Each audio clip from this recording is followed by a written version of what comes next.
here's an interesting thought for you, right? Um,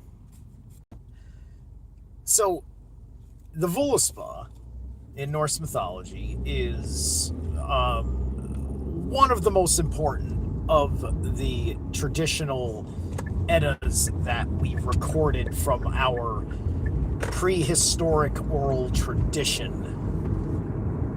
right? And it's about the creation and the destruction of the world and important things that happened in between, all of which is a life cycle allegory, but also represents some other things in context, right? And the story thus gets constructed as such and leaves things in a certain level ambiguous as to not confuse you as to sometimes you gotta fucking kill somebody as an enemy. And not to believe that there was some good in what they did. Like, every condescending supervillain is just like, see, my evil made you a better man. You gotta thank me. Right? You know, I think the Joker said this to Batman, who is a Loki archetype, obviously, 50 fucking times. Okay?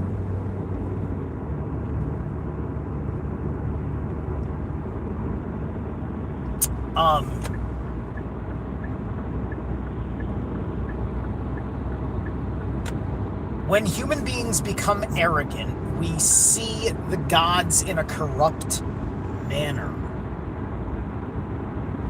Like Zeus and the Greek pantheon. Through the corruption of man, we don't understand. We project this, the perfection and the arrogance of the gods. Right? We are making an assumption that we understand Loki's issue with the gods because we're trying to find that issue to reconcile our relationship with the gods. We are not fucking Gnostic Abrahamics. Odin is not the fucking demiurge. The demiurge, who is Loki, has projected himself through Yaldabaoth on to the whole bit. Get it?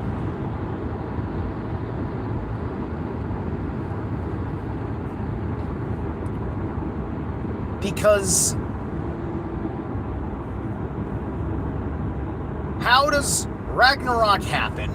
Why does it? Do you think human beings enjoyed the Ragnarok? Oh, thank God, Loki has salvationed us from the gods. No! That's Loki's war on your fucking soul, you idiot. And he's laughing about it. With his army of no mercy.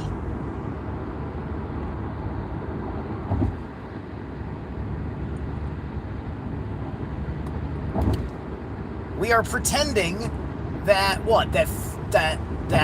the thyrses aren't thyrses, that there's propaganda in the like no.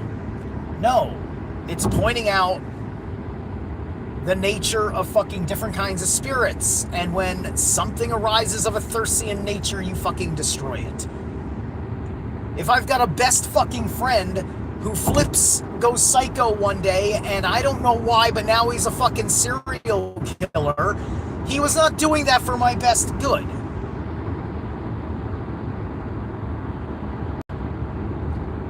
There is an assumption of Loki's deception because there is an assumption that before he fucking curses Balder, before he kills him, when he announces, he tells the court, I got it coming for fucking Balder, you watch. He told the court he was coming for fucking Balder. Loki never fucking explains first. Nobody comes to the guy. You rationalize that Loki came to the gods and rationalized it like that, or that no, there was supposed to be. But where's the lesson for us? We're supposed to see this as ambiguous. If that's the case, then I have every right to fucking argue with somebody who tells me that Loki may be a super secret salvation.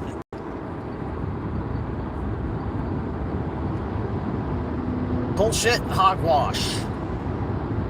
Alright? The whole fucking arc of Edda's things going on with Loki.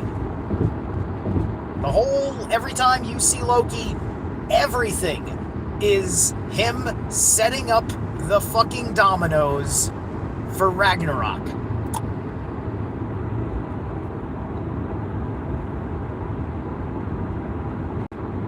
There was no tyranny like that. They're good Jotun, bad Jotun. It's just the bad Jotun making it. It's just like the fucking communists who are all fucking monsters. Or the capitalists that are all fun, like I can't even say they're all fun. I'm just like whatever. The people that get violently whatever about whatever. You get my fucking point. Who the bad guys are on what side.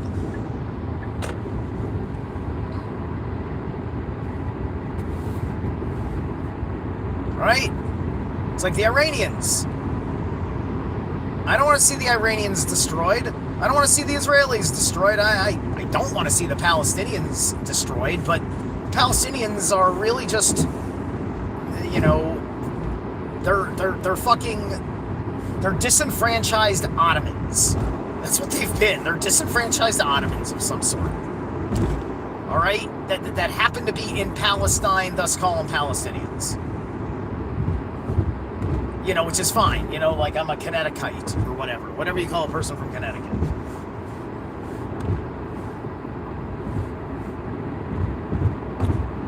No, but you see, Loki's... So, Loki causes all this trouble. Oh, good, Loki's fixed the world. But guess what? You look at the Ragnarok and you look at all the things Loki did, well, fuck. He needed to get Thor killed. Thor was taking care of Thyrsis. There's only a handful of fucking quote mistakes that they made. Right? Yes, we have a human lesson. Everybody needs to know that. But when you start fucking getting it wrong in certain ways, right? Up until Christianity, we were always fucking Norse with our Norse gods, living up in the north as we were, and everything was the same, and it is a fact. There is no record of fucking Lokatru. There's no Thursatru. Thursatru's like an invention. Nobody was fucking worshipping those Jotun or whatnot. Now, you may have been accused of being Thursian, perhaps. Like you were demon-possessed or something that you may have gotten from either just your Jotun or from meddling with Jewish mysticism that was in your lands or Christian mysticism that was in your lands before the official conversion. Like late Rome, late pagan Roman Empire, when Christianity is kind of like in the in-between.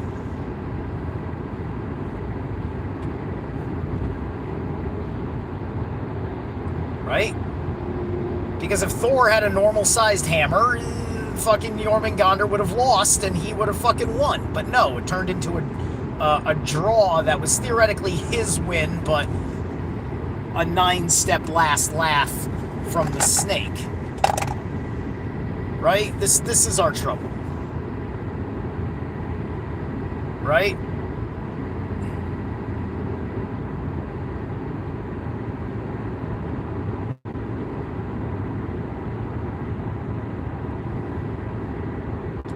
It's like, was Fenrir already an indestructible thing? And how is it that nobody could just stop Fenrir or wanted to stop Fenrir until, till Odin's last son came about? The spirit of vengeance itself, right?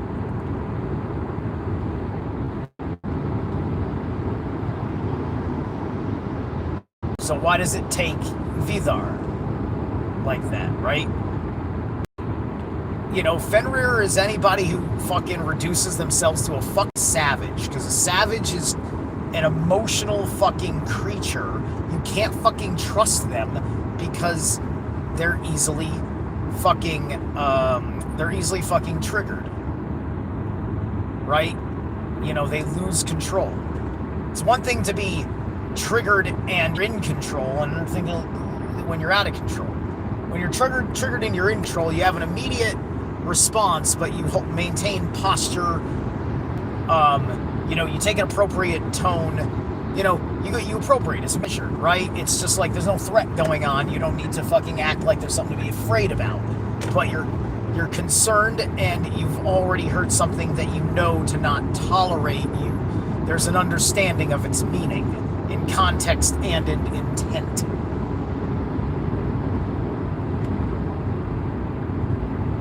So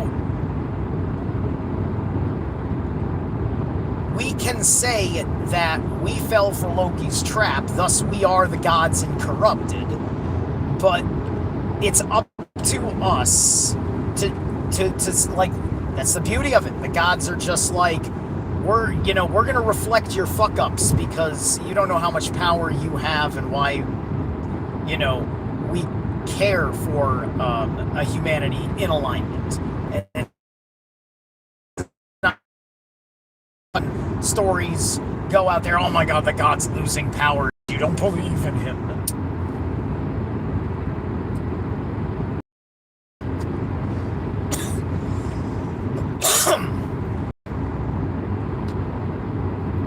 A world that serves you has fallen away because you have turned away the wisdom of the gods. That's all that is. The gods are not, like, Odin and Thor are not here right now. It's just Steve and a very Thor-like avatar.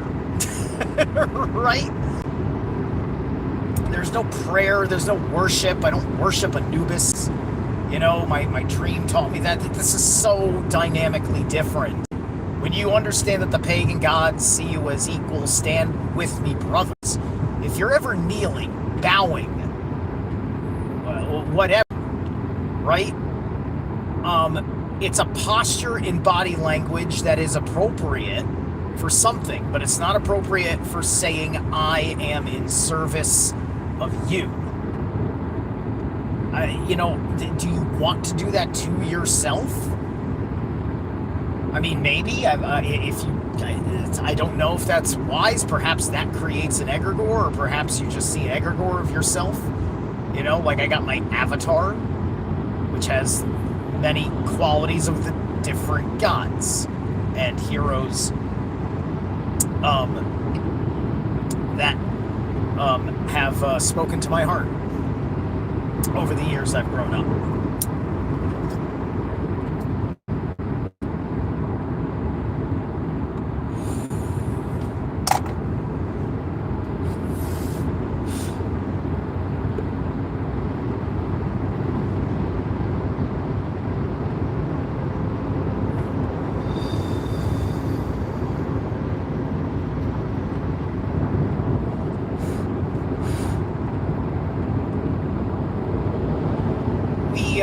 We don't see the trickery capable of Odin as enough, right? Loki is not... we need to go to Loki because, Odin's great because he's a trickster god. I go to him because he's smart and whatnot, but why would I go to him to learn how to do a trick or two? I gotta go to Loki. I'm gonna go to his blood brother.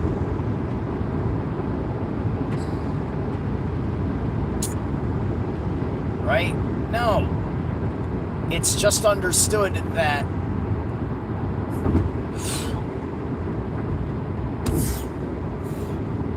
a long time ago, we made the mistake of trusting an unstable, unvetted outsider. Right? It was okay with the council by the will of the chief of the gods, right? You see, like, this is where you see kind of a paralleled relationship between Fenrir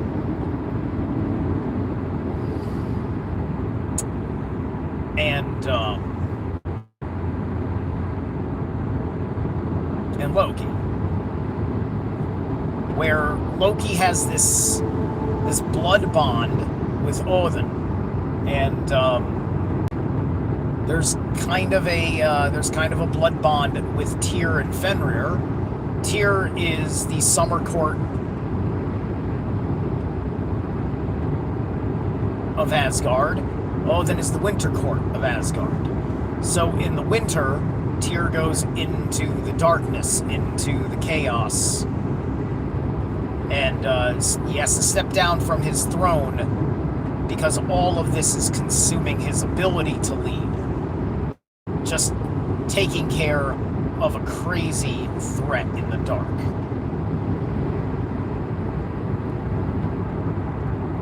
And trying to rehabilitate,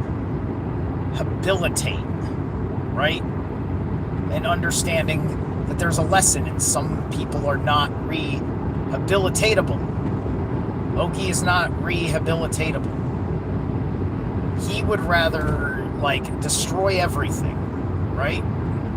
Now look, we become worthy of a fucking Ragnarok because, yes, we can become arrogant. It's not that we do not show the qualities of the gods as interpreted when you look at the mythos as a self-help book.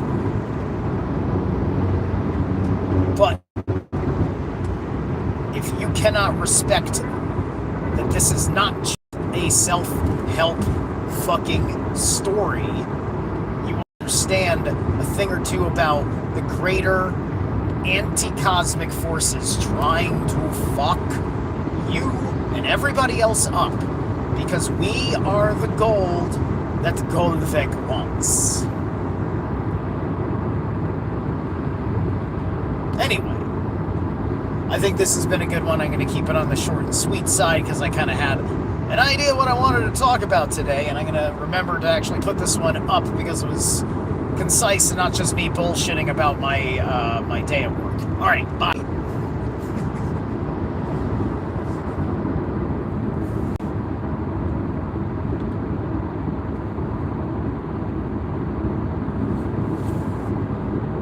Did it go? What the hell? End. Why isn't it ending? Am I here or not?